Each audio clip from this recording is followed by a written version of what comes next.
Bismillahirrahmanirrahim. Assalamualaikum warahmatullahi wabarakatuh.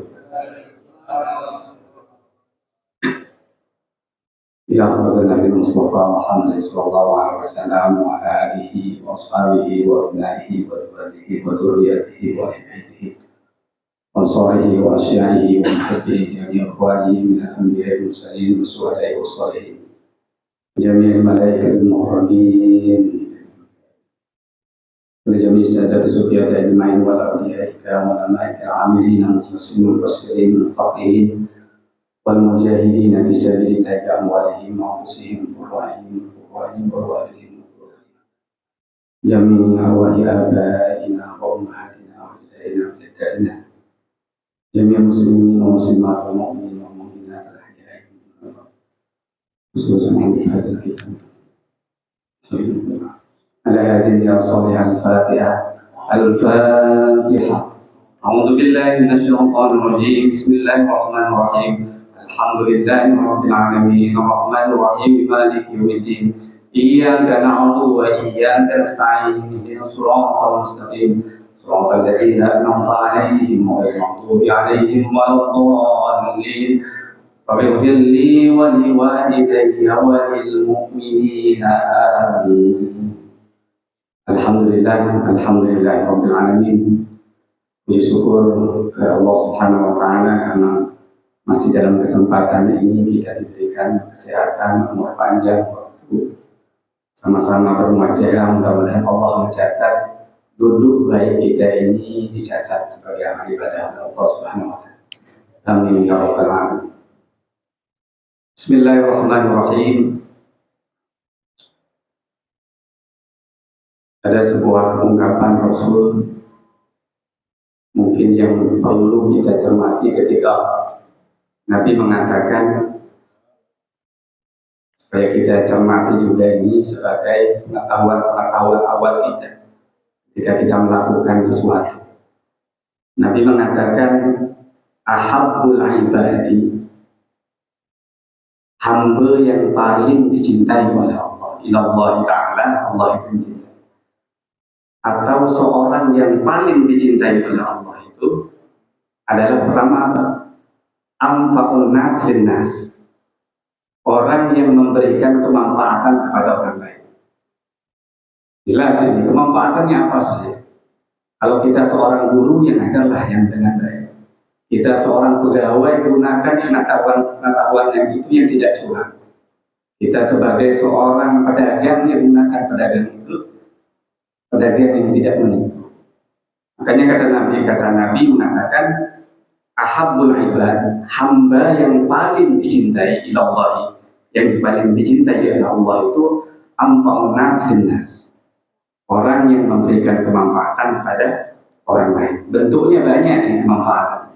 Kita bisa mereka-reka sesuai dengan kapasitas kita sebagai seorang mukmin, sebagai seorang muslim. Terus dilanjuti dengan ungkapan ini juga Nabi mengatakan, wa afdhalul a'mali, amal yang paling utama kata Nabi itu apa? Idkhalus sururi ala qalbil mu'min, memasukkan rasa senang terhadap kepada hati orang-orang mukmin. Ini susah Bapak, memberikan rasa senang terhadap hati kepada sama mukmin. Kadang-kadang kan kita ini di masyarakat itu sering terjadi bentrokan. Kadang-kadang antara kita beda paham, sering kita itu mencemooh antara satu dengan yang lain. Ya kita saja sudah di lingkungan kita kadang-kadang kita berbeda hal apa itu kadang-kadang itu nggak ngomong antara satu dengan yang lain. Kadang-kadang waktu berkata buka oke lah, tapi di luar kadang-kadang kita menjelekkan antara satu sama lain. Ini yang paling jelek. Kata Nabi, wa afdhalul a'mal, utama-utamanya amal itu adalah idkhalus surur ala qalbil mu'min, memasukkan rasa senang, bunga terhadap hati orang-orang mukmin. Apa bentuknya kata Nabi? Bentuknya apa ini? Di sini salah satunya adalah rudu'an hujuan, menghilangkan rasa lapar orang lain.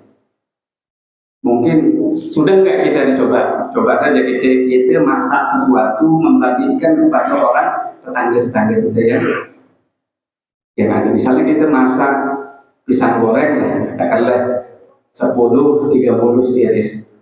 Pernah nggak kita mempraktekkan apa yang dikatakan Nabi, memberikan tetangga kita 1 atau 2 potong? Ini mungkin hal yang kecil, tapi kita tidak pernah memberikan ini saja, kata Nabi, itu idkhal surur. Jangankan kita bertamu, jangankan kita bertamu membawa sesuatu. Kita datang saja memberikan sesuatu, tidak usah duduk. Ada rezeki lebih, mungkin kita harap membuat nasi goreng, ada segala macam. Itu jelas tetangga kita luar biasa rasa senangnya. Dengan rasa senang itulah bisa jadi rahmat Allah turun kepada yang memberikan sesuatu itu. Nabi mengatakan sekecil apapun kalau itu dapat memberikan rasa senang tetangga, rasa senang teman kerja, rasa senang, itu termasuk idkhal surur ala qulbil mu'min, memberikan rasa bunga, rasa senang terhadap hati orang. Contohnya di sini adalah Nabi mengatakan yaitu yatruhu anhu ju'an, atau apalagi au yakshifu anhu karban, atau menghilangkan kesusahan orang lain. Nah, ini mungkin agak berat ya, tapi ini coba kita kalau ada tetangga kita misalnya ada permasalahan kita aja, kita satu organisasi di sini, si A itu ada sesuatu yang mungkin perlu kita bantu. Kita sebagai jamaah tentunya harus peka terhadap ini. Sudah nggak kita mempraktekkan hal seperti itu yang diajarkan oleh Rasulullah? Ya kelihatannya sepele, tapi ini hal yang luar biasa. Dia termasuk apa? Afdhalul amal, amal yang paling utama. Itu ketika ada orang kesusahan, kita berusaha untuk membantu, baik itu secara pribadi atau kelompok. Kita mencoba untuk membantu. Di sini adalah Nabi mengatakan au yakshifu anhu karba. Yang terakhir au yaqdiya lahu dainan. Ini yang paling susah. Kalau dia punya hutang, kalau ada yang tetangga kita, keluarga kita punya hutang, kita bayarkan hutangnya. Ini agak berat ya. Tapi ada nggak yang seperti ini? Saya yakin ada orang-orang seperti ini yang punya keikhlasan yang lebih, yaitu peduli ketika melihat tetangganya seperti mungkin ada kesusahan atau mempunyai hutang. Dia berusaha bergegas untuk meminjamkan, paling tidak meminjamkan. Kalau memang itu sudah terpaksa untuk meminjamkan. Lebih-lebih lagi kalau kita memang memiliki sesuatu lebih, ya kita tidak pernah meminjamkan, tapi nggak pernah diminta. Ya, mungkin karena dia takut tersinggung, kita berusaha aja untuk meminjamkan seperti itu, tapi kita memberikan, tidak berusaha untuk meminta. Itu luar biasa. Itu termasuk afdhalul amal.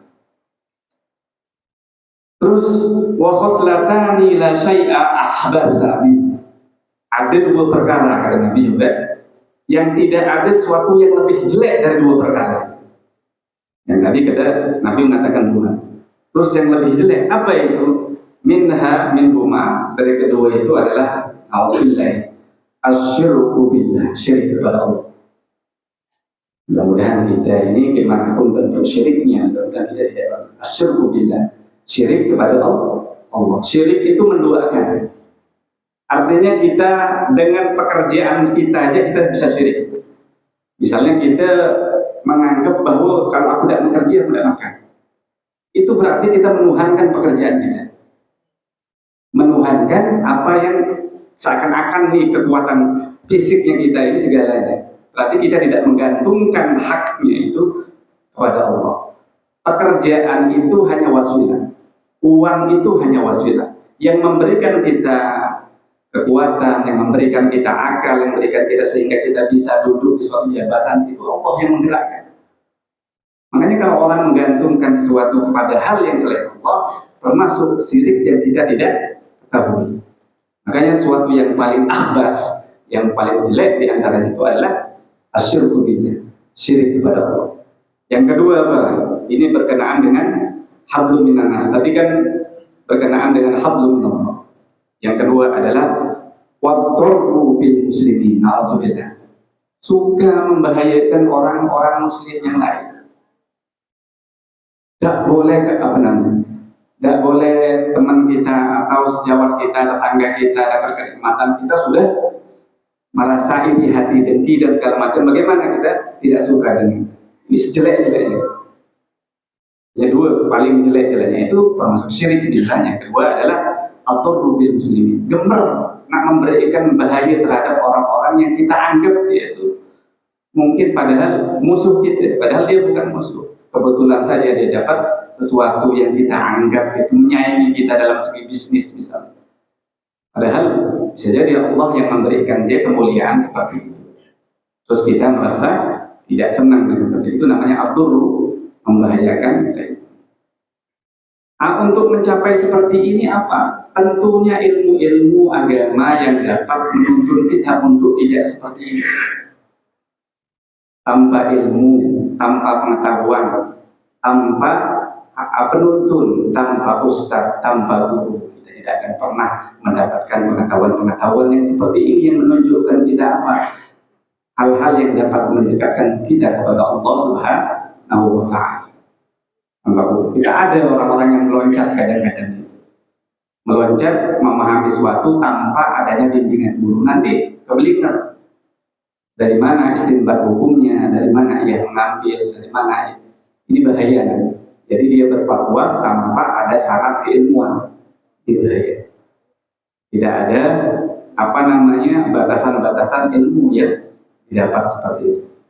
Karena Nabi dijauh sebelumnya Nabi mengatakan ada di saat-saat tertentu itu orang sudah dimanjakan dengan ilmu, dengan pengetahuan, dengan teknologi dan segala macam, sehingga dia jauh dengan ulama, sehingga dia tidak peduli lagi dengan pengetahuan agama. Apa kata Nabi di sini?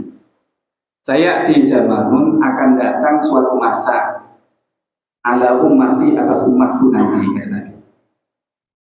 Yafirruna minal ulama, menjauh dari ulama, tak gemar ngaji, tak gemar datang kepada orang alim, tak gemar datang kepada guru, tak gemar datang ke majelis ta'lim. Yafirruna minal ulama wal fuqaha, orang-orang yang sifatnya mengantarkan kita kepada Allah Subhanahu wa Ta'ala, bukan kepada dunia. Ulama di sini adalah wal fuqaha, di sini adalah orang-orang yang selalu memberikan kita bimbingan hati untuk dekat kepada Allah. Ulama wal fuqaha. Kalau sudah seperti ini, zaman ini datang, apa kata Nabi? Fayabtayahumullahu bisalasati baliyatin, maka Allah akan memberikan dia ujian, cobaan dengan 3 perkara. Ketika orang itu sudah tidak gemar ngaji, tidak gemar datang ke ulama, tidak datang guru, menjauh, bahkan kadang-kadang nyelengkadi keluar orang. Itu apa nyelengkadi? Artinya apa ya, menjelek-jelekkan tuan guru lah, menjelek-jelekkan. Padahal dia tidak punya kapasitas untuk menjelekkan seperti itu. Itu namanya kalau orang ngomong nyelekkan. Pinter ketika ngomong, tapi kalau ketika berhujah tidak ada apa-apa, kosong. Tapi kita, nah itu kata Nabi, kalau sudah seperti itu datang, maka fayabtaliyahumullahu bisalasati baliyatin, maka Allah akan menguji dia dengan tiga ujian. Apa? Ulaha yarfa'ullahu al-barakata min kasbihim, Allah akan mencabut keberkahan yang dia usahakan. Nauzubillah. Banyak kan kita melihat itu, harta berlimpah, rumah di mana-mana, mobil mungkin ratusan punya, tapi tidak ada ketenangan dalam hidup. Tidak ada ketenangan dalam hidup. Anak carut marut, keluarga bercerai-berai. Ya, tapi dari segi apa? Dari segi finansial mungkin cara kasar mata kita lihat dia luar biasa. Berarti ini apa? Allah mengatakan yarfa'ullahu al-barakata min kasbihim, Allah akan menghilangkan atau mencabut keberkahan atas usaha yang dia cari. Mudah-mudahan kita berharap usaha-usaha kita ini selalu diberkati oleh Allah. Yang kedua apa? Wasaniyatu, alhamdulillah ya. Mudah-mudahan pemimpin kita ini pemimpin yang baik. Wasani, yang kedua apa kata Nabi? Yusallitullahu ta'ala alaihim sultanan zaliman. Allah meletakkan, mengirimkan orang-orang pemimpin yang zalim terhadap kita. Dari camatnya, dari bupatinya, Allah sengaja mengirimkan kalau orang sudah gemar ilmu agama. Seandainya orang-orang sudah tidak mau mempelajari lagi ilmu agama, menjauh dari ulama, menjauh dari orang yang menghantarkan hati kita dekat kepada Allah itu, di antara yang tiga itu salah satunya adalah Allah mengirim pemimpin-pemimpin yang zalim terhadap. Bayangkan kalau kita punya pemimpin yang zalim, akan balas sengsaranya kita ini. Sengsaranya. Tapi alhamdulillah pemimpin kita adalah pemimpin-pemimpin yang amanah. Mudah-mudahan ini tidak terjadi yang seperti ini. Tapi Nabi sudah menggambarkan hal yang seperti ini. Kalau sudah seperti itu, ini akan terjadi. Tapi kita kalau melihat fenomena yang sekarang, masjid-masjid masih banyak majelis taklim, rumah-rumah masih banyak majelis taklim. Bahkan setiap acara-acara besar kadang-kadang itu masih marah majelis taklim.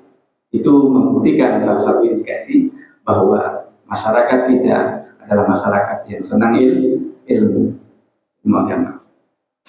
Yang terakhir adalah wasalisatu, na'udzubillah, wasalisatu yakhrujuna minad dunya bighairi iman. Yakhrujuna minad dunya bighairi iman.